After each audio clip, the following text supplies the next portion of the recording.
be careful who you underestimate, because this story turned the tables. An influencer mocked a restaurant employee live for thousands of people to see. What he didn't know was that the chubby guy behind the scenes was the award-winning chef responsible for all the dishes at the place, and when the truth came out, it was the influencer who became a national joke. Want to know how this happened? Then watch until the end, because revenge was served piping hot. Subscribe now and see how justice was served. The sun was setting slowly over the Chicago skyline as Tyler Mitchell prepared another of his live videos for Instagram. With almost 2 million followers, the 32-year-old lifestyle influencer had built his career criticizing establishments, products, and people with his acidic and often merciless humor.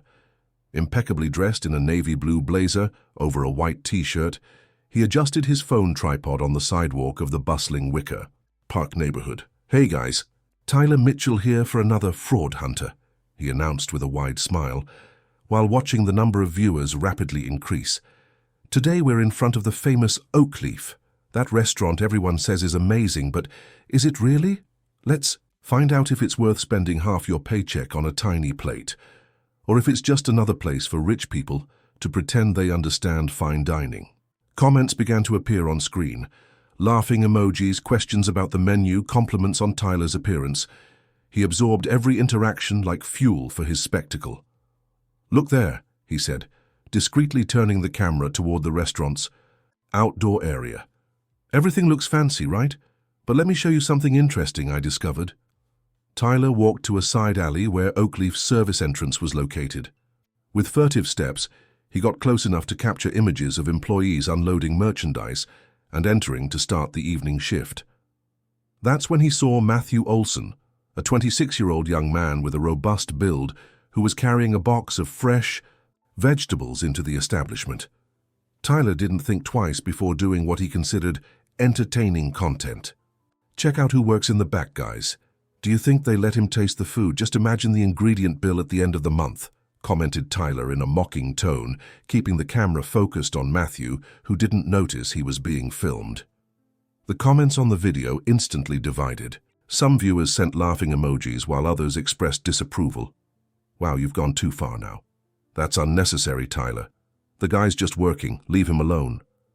But Tyler, intoxicated by the adrenaline of the live broadcast and the increasing number of views, continued. "Seriously, folks, how could someone that size understand refined food? He must be the guy who washes the pots at most. A restaurant of this caliber would never put someone like that near the main dishes." What Tyler didn't know, and couldn't imagine, was that Matthew Olson wasn't a simple kitchen helper. Graduated with honors from the New York Culinary Institute, Matthew was the head chef responsible for creating Oakleaf's most acclaimed dishes. His culinary signature had placed the restaurant among the best in the city over the past 8 months, since he had taken command of the kitchen. Inside the restaurant, Rebecca Carter, Oakleaf's manager and a close friend of Matthew, was checking the final details for the evening when her phone vibrated. It was a notification from a friend. "Becca, there's an influencer doing a live outside the restaurant and talking trash about Matthew. It's getting ugly." Rebecca, a 38-year-old woman, with a determined expression and always professional posture, felt her blood boil. She had known Matthew since their culinary school days and knew how he had fought against prejudice throughout his career. With firm steps, she headed to the kitchen, where Matthew was already organizing the mise en place for the evening service. "Matthew, we need to talk," she said in a controlled voice, not wanting to alarm the rest of the team. "Not now, Becca. I'm finishing the sauce for tonight's fish and need to adjust the risotto's consistency before the first customers arrive," he replied, focused on his workstation, where ingredients were meticulously organized. "It's important," she insisted. "There's an influencer outside making comments about you. Bad comments." Matthew paused what he was doing, grabbed a cloth to clean his hands, and looked at Rebecca with a tired expression. "Again? What is it this time? My weight? My appearance? Or did they make up something new?" Rebecca showed her phone to Matthew, who watched the now-ended broadcast in silence. His face, normally expressive and warm, closed into a mask of wounded dignity. Years of dedication to culinary arts, sleepless nights studying techniques, Months of experimentation to create each dish on the menu, all reduced to a cruel joke about his body. "I'm not letting this slide, Matthew," declared Rebecca already, frantically typing on her phone, contacting the restaurant's PR team. "This kind of behavior is unacceptable." "Let it go, Becca," replied Matthew, returning to his preparations. "I have 32 reservations for tonight, and each dish needs to be perfect. I won't let an idiot with a phone in his hand ruin that." But while he cut vegetables with millimetric precision, something inside Matthew hurt more than he would like to admit. It wasn't the first time he had faced prejudice, but being exposed this way to thousands of people stirred his deepest insecurities. Meanwhile, on the other side of town, Tyler arrived at his penthouse apartment in Lincoln Park, satisfied with the video's engagement. Little did he know that his brief moment of fun was about to transform into the biggest challenge of his career. On his phone, notifications wouldn't stop coming in. The video was going viral, but not for the reasons he expected. The hashtag Tyler Mitchell cancelled was already appearing on social media, and hate messages were flooding his inbox. The next morning, Tyler woke up to the incessant sound of notifications on his phone. Still drowsy, he reached for the device and felt a sinking feeling in his stomach when he saw the number of messages. His video had surpassed 1 million views overnight, but the comments were devastating. "How could you be so cruel?" "Unfollowing. I don't support bullying. I just found out that the chubby guy you humiliated is Chef Matthew Olson. You're pathetic." Tyler sat up in bed, suddenly wide awake. Who was Matthew Olson? Why were so many people defending a kitchen assistant? With trembling fingers, he typed the name into Google and felt his stomach drop. Matthew Olson wasn't a simple employee from the back of the restaurant. He was an award-winning chef, graduated with distinction, who had worked in starred restaurants in France and Spain before returning to the United States. His name appeared in articles from specialized magazines, and food critics pointed to him as one of the most promising talents of the new American culinary generation. Shit, exclaimed Tyler, running his hands through his hair. His phone rang. It was Camilla Duarte, his publicist. "Tyler, we have a serious problem," she said without preamble. "Oakleaf just released an official statement condemning your attitude and defending their chef. It's already on all news portals." "Chef, that guy is really the restaurant's chef?" asked Tyler, still incredulous. "Yes, and not just any chef. Matthew Olson is considered one of the big names in contemporary American cuisine. He transformed Oakleaf into one of Chicago's most sought-after restaurants in recent months," replied Camilla, with an impatient tone. "How did you not research before making that comment?" The reality of the situation was beginning to weigh on Tyler. This wasn't just another passing controversy. He had crossed a line. Meanwhile, in Matthew's modest apartment in Bucktown, the chef was trying to ignore the sudden wave of attention. His phone wouldn't stop, with messages of support from colleagues, interview requests from journalists, and even invitations to television shows. "I'm not turning this into a circus," said Matthew to Elena Olson, his older sister, who had appeared at his apartment early in the morning, concerned about the impact of the situation. "But Matthew, you could use this to your advantage. Show how prejudice still exists in gastronomy, how talented people are judged by their appearance," argued Elena, a 34-year-old lawyer known for her combative personality. "I just want to cook, Elena. I don't want to be the face of any cause, no matter how important it is," he replied, preparing a strong coffee in his apartment's kitchen, a simple space, but equipped with professional utensils that revealed his passion. Matthew's phone rang again. It was Rebecca. "Matthew, did you see the statement we published?" she asked with a firm voice. "The restaurant is receiving a flood of reservations, people wanting to support you, wanting to try your food." "Yes, I saw it, Becca.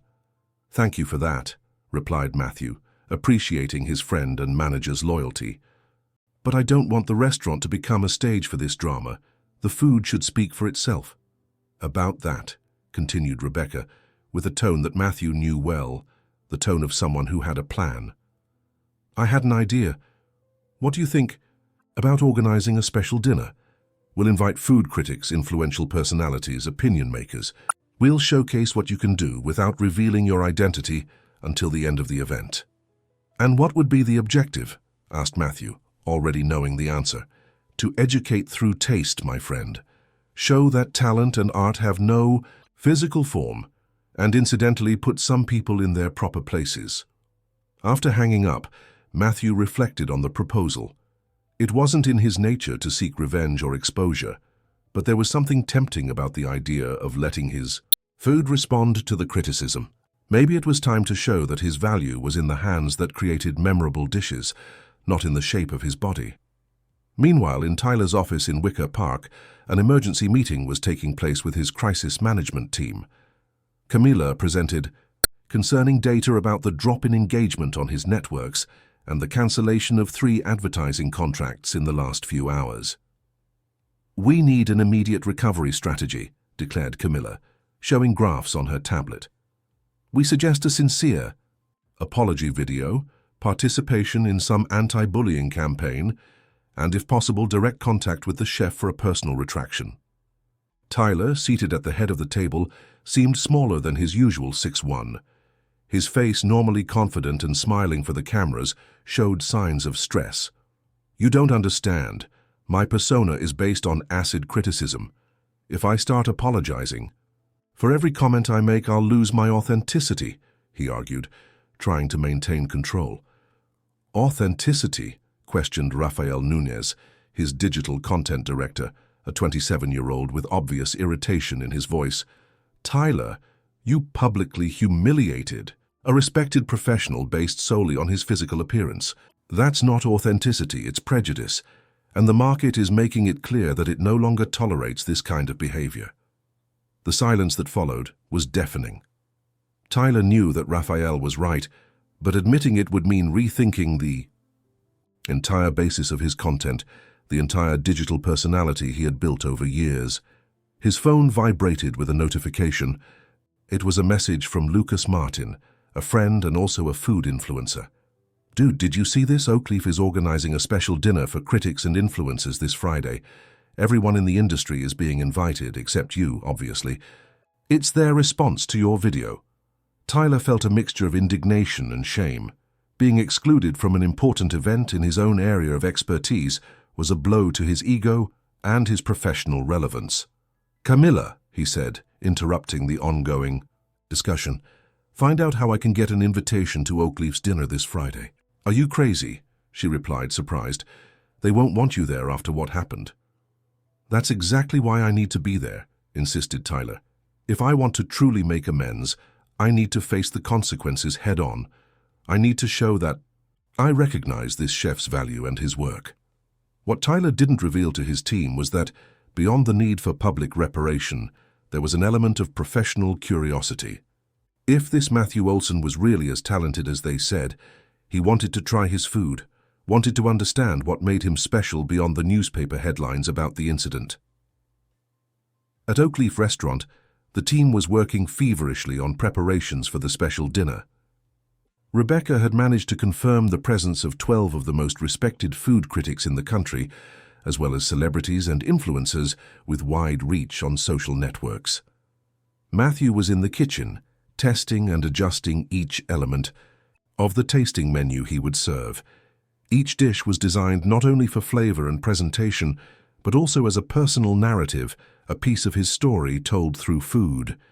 "This will be the best menu I've ever created," he stated to his team of cooks, all attentive to his instructions.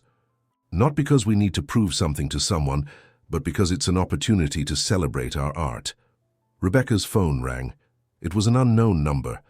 When she answered, she heard the voice of Camilla Duarte, who introduced herself as Tyler, Mitchell's publicist. "Ms. Carter, I know this may seem inappropriate, but I'd like to discuss the possibility of including my client, Tyler Mitchell, in the special dinner this Friday." Rebecca almost dropped the phone upon hearing the publicist's request. Tyler Mitchell's audacity had no limits.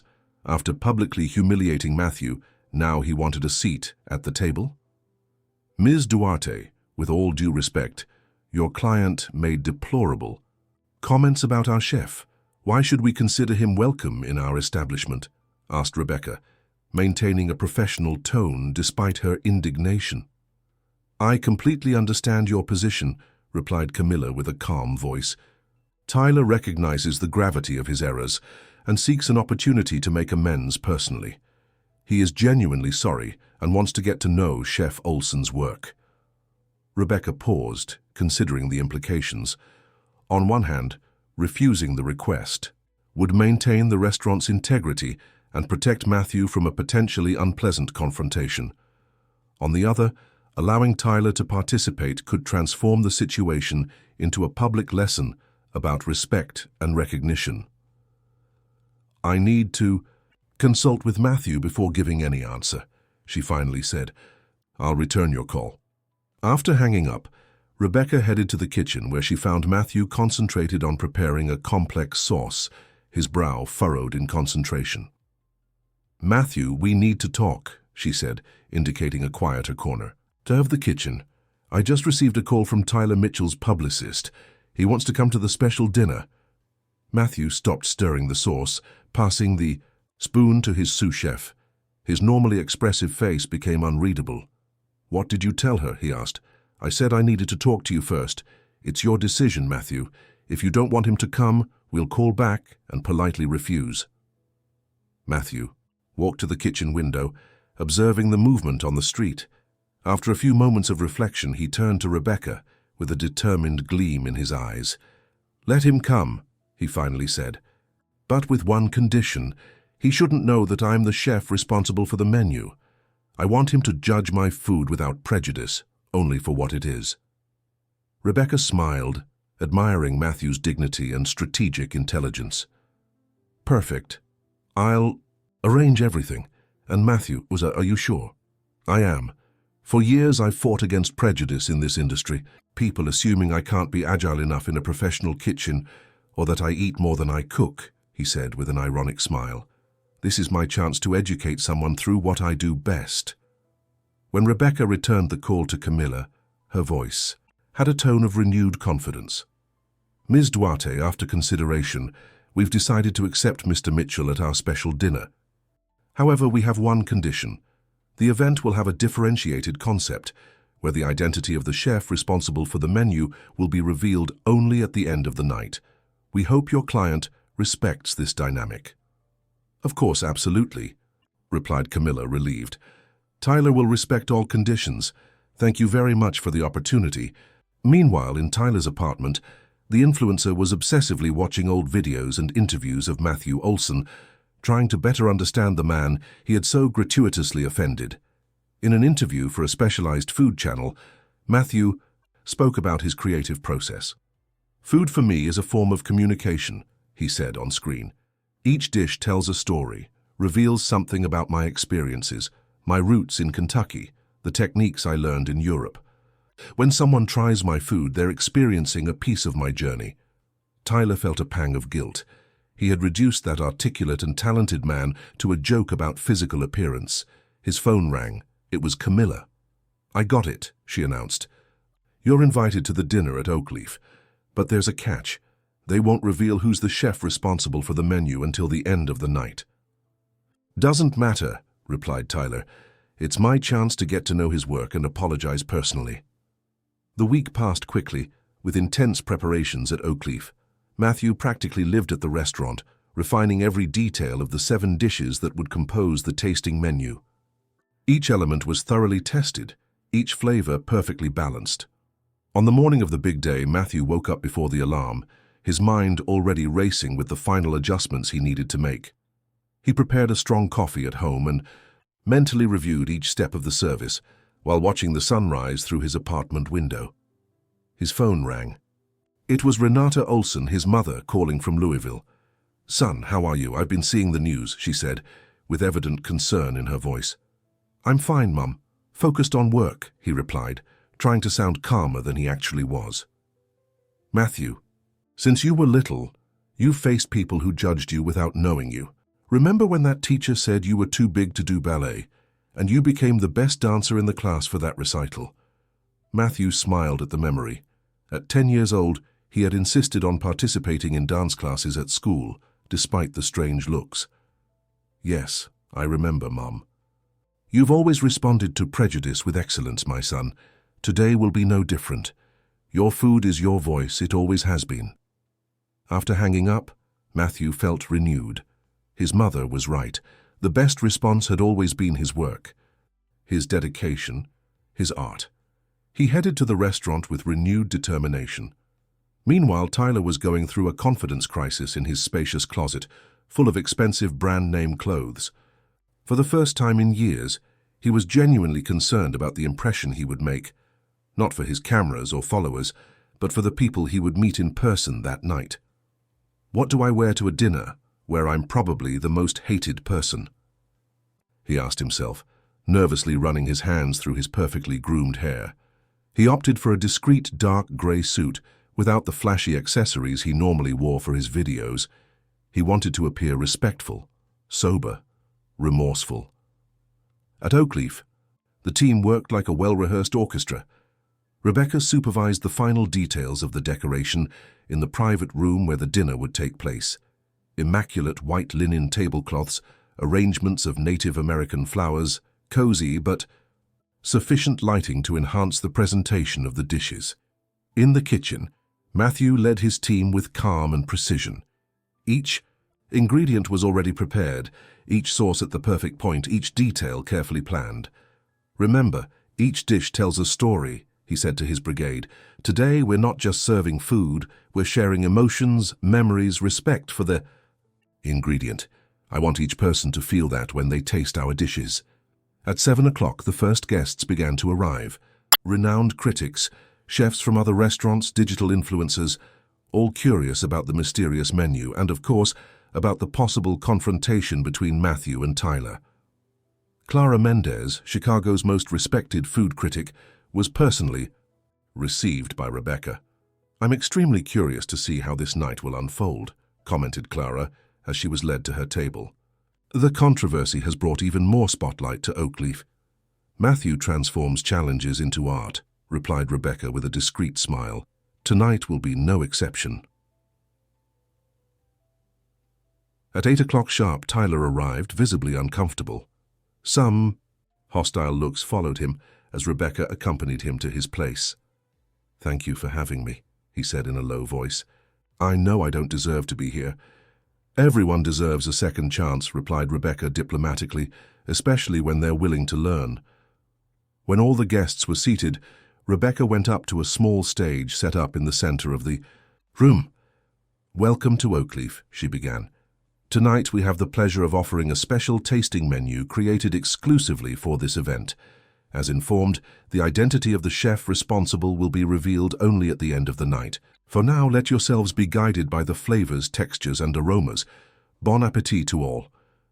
In the kitchen, Matthew observed through the small window of the service door. His gaze found Tyler sitting alone at a table, looking smaller and less confident than on the phone screen days ago. It was time to let his food speak. The first dish began to leave the kitchen with choreographed precision. The waiters, trained to explain each element of the creation, moved elegantly between the tables. Matthew watched attentively from the kitchen entrance, his gaze particularly focused on Tyler's table. "We present Origins," announced the waiter as he placed the dish in front of Tyler. "A sophisticated reinterpretation of traditional Southern comfort food with beans carefully cooked in smoked rib broth, caramelized pancetta cubes, a cornbread crumble, and a collard green foam." The dish was a visual work of art. Vibrant colors precisely organized, aromas that evoked the American South, but with a presentation worthy of the most refined European restaurants.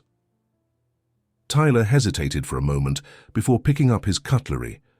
Aware of the discreet looks in his direction, he cut a small piece combining all the elements as per the waiter's instruction and brought it to his mouth.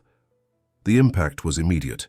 Familiar flavors from his own childhood when he visited his grandparents' farm, but elevated to a level of refinement he had never experienced. The creamy texture of the beans perfectly contrasted with the crunchiness of the crumble, while the collard green foam added freshness and lightness. "My God," he whispered, unable to contain his genuine reaction, "this is extraordinary." The kitchen. Matthew smiled discreetly upon seeing Tyler's surprised expression. It was exactly the reaction he expected, the sincere recognition that the food transcended expectations. The second dish continued the narrative of American roots. Coast and heartland, a bold combination of jumbo shrimp from the Gulf Coast with house-cured beef jerky, served over a parsnip puree, and finished with a maple and bourbon sauce, bringing the South to meet the Midwest. As each dish was served, Tyler felt increasingly involved in the experience. He wasn't just eating. He was being guided on a sensory journey through America, told through refined techniques and surprising combinations. At the next table, Clara Mendez was taking notes furiously between bites. "Matthew's signature is unmistakable," she commented discreetly to her colleague Rafael Nunez, editor of an important food magazine. "This fusion of classic French techniques with genuinely American ingredients. Nobody does it like him." "I agree," replied Rafael. "And did you notice how each dish seems to tell a story? They're not just combinations of flavors, they're complete narratives." The third dish, titled Forests, presented wild American mushrooms, prepared in 3 different ways: a champignon carpaccio, a velvety shiitake cream, and crispy portobello chips, accompanied by a blackberry reduction that added balanced acidity and sweetness. In the kitchen, the energy was palpable. Matthew moved between workstations with surprising agility, finishing dishes, adjusting details, guiding his team with calm and precision. Anyone watching him work would never question his ability or agility. It was like watching a perfectly executed dance. "Chef, the 4th dish is ready to go out," announced Joaquin, his trusted sous chef. "Perfect. Remember, the sauce should be poured at the table in front of the customer. The aroma is a fundamental part of the experience," instructed Matthew, placing a small sprig of wild rosemary as a final touch on each dish. The 4th dish, Childhood Memories, was perhaps the most personal on the menu. Inspired by Sunday meals from Matthew's family, it featured a handcrafted ravioli filled with free-range chicken and Southern-style bean puree, served with a turmeric sauce and finished with crispy chicken skin, a harmonious fusion of Italian and Southern traditions. When this dish arrived at Tyler's table, he was already completely surrendered to the experience. He closed his eyes as he felt the perfume emanating from the dish, allowing himself to be transported by the sensory memory that combination evoked. "This dish," explained the waiter, "is a tribute from the chef to his grandmother, Mrs. Olivia, who taught him to value simple ingredients and cook with heart." Tyler felt a lump in his throat. The mention of a personal story behind the dish added an emotional dimension to the meal. He wasn't just tasting exceptional food, he was being invited to know the chef's story, his journey, his influences. From across the room, Rebecca carefully observed the guests' reactions, particularly Tyler's. She saw when he closed his eyes as he tasted the ravioli, when he unconsciously smiled, feeling the contrast between the softness of the filling and the crunchiness of the skin chip. It was the genuine reaction of someone deeply touched by a gastronomic experience. "How is he reacting?" asked Matthew during a brief pause in the kitchen as they prepared the 5th dish. "Exactly as you predicted," replied Rebecca with a smile. "Completely surrendered. I even saw a discreet tear as he was tasting childhood memories." Matthew nodded, satisfied. He wasn't seeking to humiliate Tyler.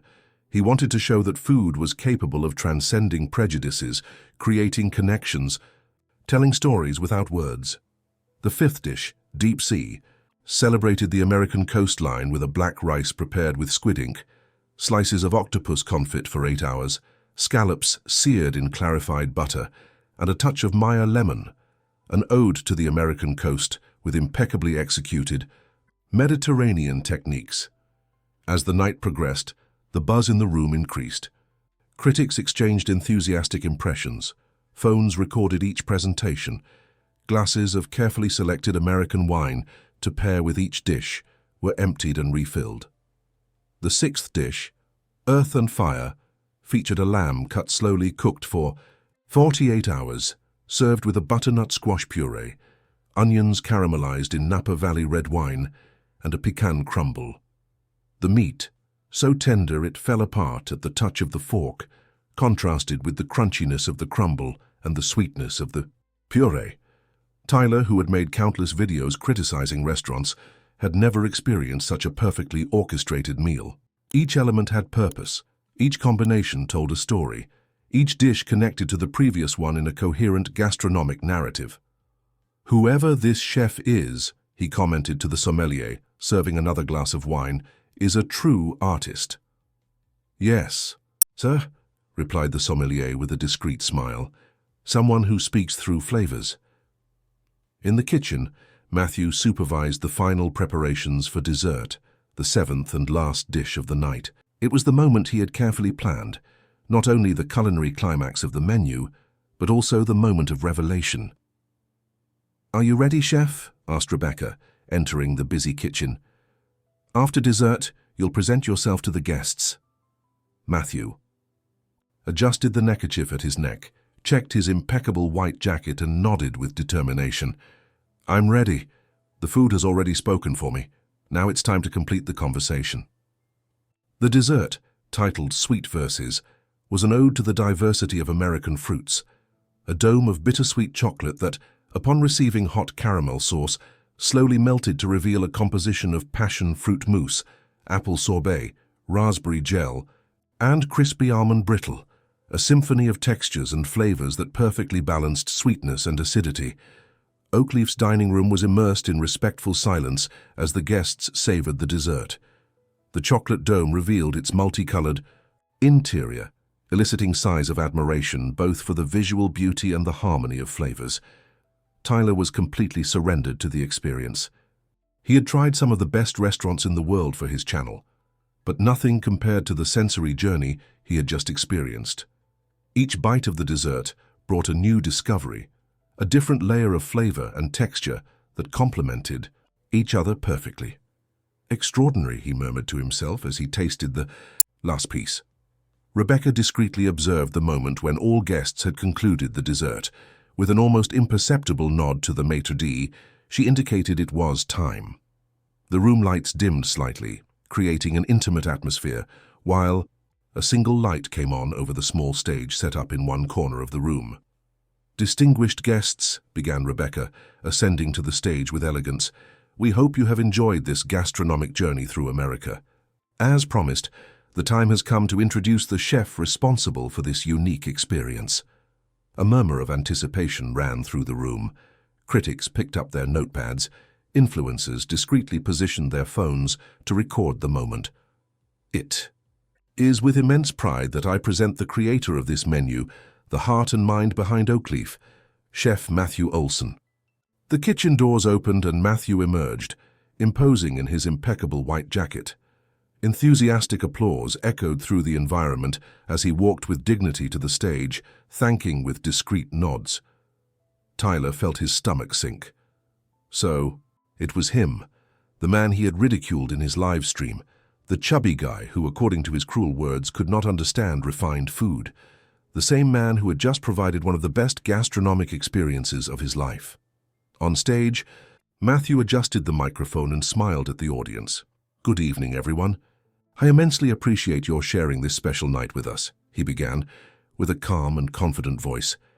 "The menu you tasted today is a personal journey through my memories, my Kentucky roots, and the incredible American culinary diversity. That inspires me so much." He paused, his eyes scanning the room until they found Tyler, seated at his table, visibly uncomfortable. "Food for me is the most sincere language. Through it, we share stories, create connections, transcend prejudices. On the plate, it doesn't matter who cooks. What matters is the love, the technique, the dedication to the ingredient." Discreet looks turned to Tyler, whose expression oscillated between shame and admiration. Matthew continued, without ever raising his voice or showing resentment. "I thank each one of you for allowing my food to speak for me tonight, for judging. With your palate, not with your eyes. This is the essence of true gastronomy." Warm applause followed his words. Clara Mendez, the influential critic, was the first to stand in a standing ovation, quickly followed by all other guests. Even without explicitly mentioning the incident, Matthew had communicated his message with impeccable elegance. When the applause ceased, Matthew added, "I'll be at the entrance of the room to talk with anyone who wishes. Thank you once again for everyone's presence." As he descended from the stage, he was immediately surrounded by enthusiastic critics and colleagues who wanted to congratulate him, not only for the exceptional meal, but also for the elegant way he had handled the entire situation. Tyler remained seated, observing from a distance. Every cell in his body told him to flee from there, avoid the inevitable confrontation, the public humiliation. But he knew he needed to face the consequences of his actions. Slowly, he stood up and approached the group surrounding Matthew. When he finally managed to get close. The room had considerably emptied. Matthew was talking with Rebecca and two food critics when he noticed Tyler's presence. With a discreet gesture, he excused himself from the others and turned to the influencer. The silence between the two men seemed to carry the weight of 1,000 unspoken words. It was Tyler who finally broke the silence.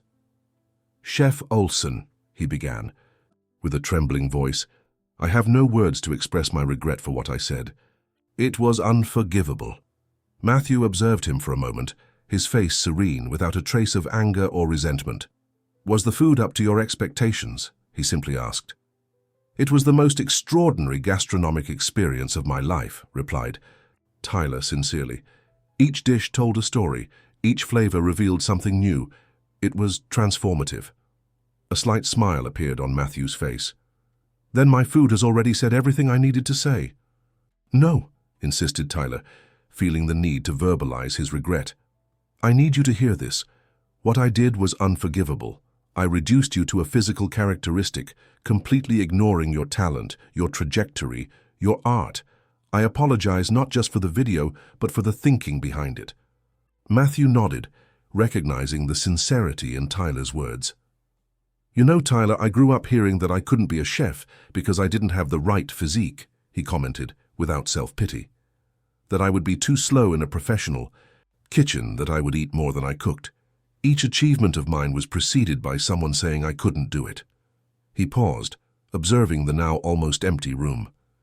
"When I saw your video, it wasn't the first time I heard those words, but perhaps it was the first time I decided to respond not with anger or resentment, but with my art."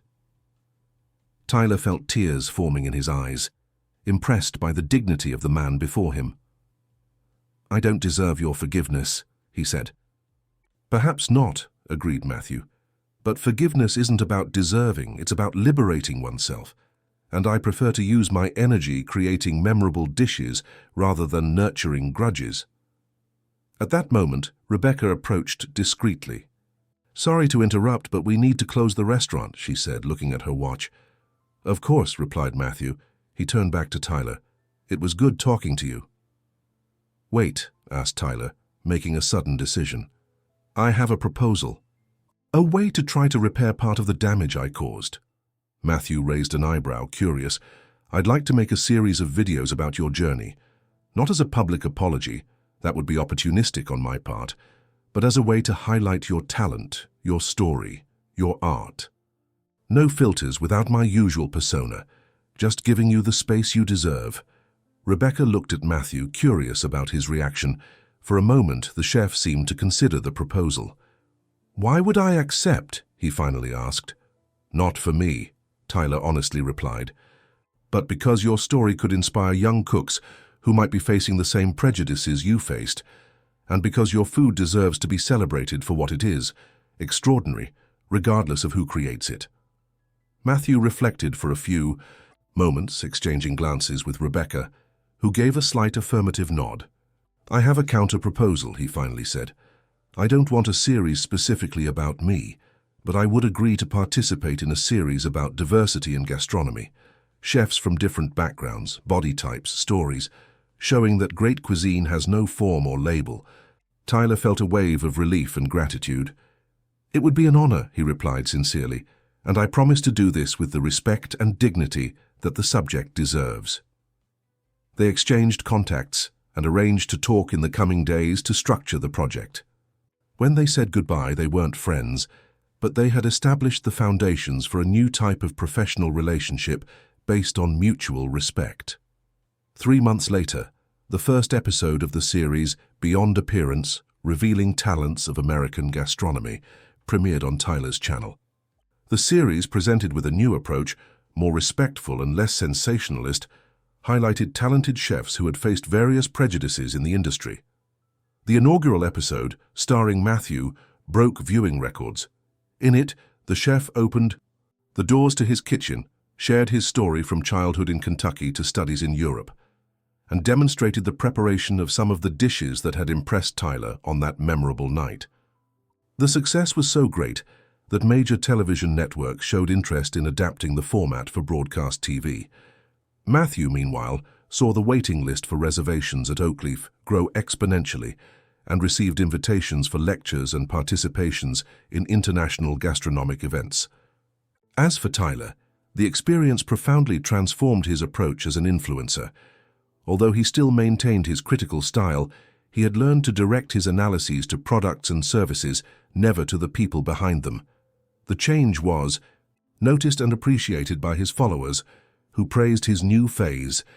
On a hot summer afternoon, 6 months after that revealing dinner, Tyler and Matthew were recording the final episode of the first season of the series. They were in the experimental kitchen that Matthew had set up for his personal projects, a cozy space at the back of his house in Bucktown. "Before we finish," said Tyler to the camera, "I'd like to thank Chef Matthew Olson not only for sharing his talent with us, but for a lesson that goes far beyond gastronomy." He turned to Matthew, who was finishing the assembly of a dish. "You taught me that true art transcends prejudices, that talent has no form or size, and that sometimes the greatest lessons are served without words, only with flavor, textures, and aromas." Matthew smiled, genuinely touched. "Food has that power," he replied. "To transform, to connect, to teach. That's why I cook. To tell stories through flavors, to create experiences that go beyond the plate." At that moment, both knew they had created something meaningful from a regrettable beginning. An unlikely partnership that educated, inspired, and, above all, celebrated diversity in American gastronomy. The story of the talented chef and the remorseful influencer had transformed into a larger movement, reminding everyone that true value is far beyond appearances. It's in passion, talent, and the courage to transform adversities into opportunities for growth. Dear listeners, we hope that Matthew and Tyler's journey has touched your hearts and opened minds. To continue exploring stories that challenge prejudices and celebrate American talent, we've prepared a special playlist with equally engaging narratives. Find it by clicking on the link to your left. If this story awakened something in you, don't forget to subscribe to our channel and like the video. Every day we bring unique stories that explore human complexity in its various nuances. Don't miss our upcoming content. The next story could be the one that transforms your perspective forever. Leave your comments about how you have faced or witnessed prejudice in your areas of work. Your experience can inspire others to persevere in their dreams.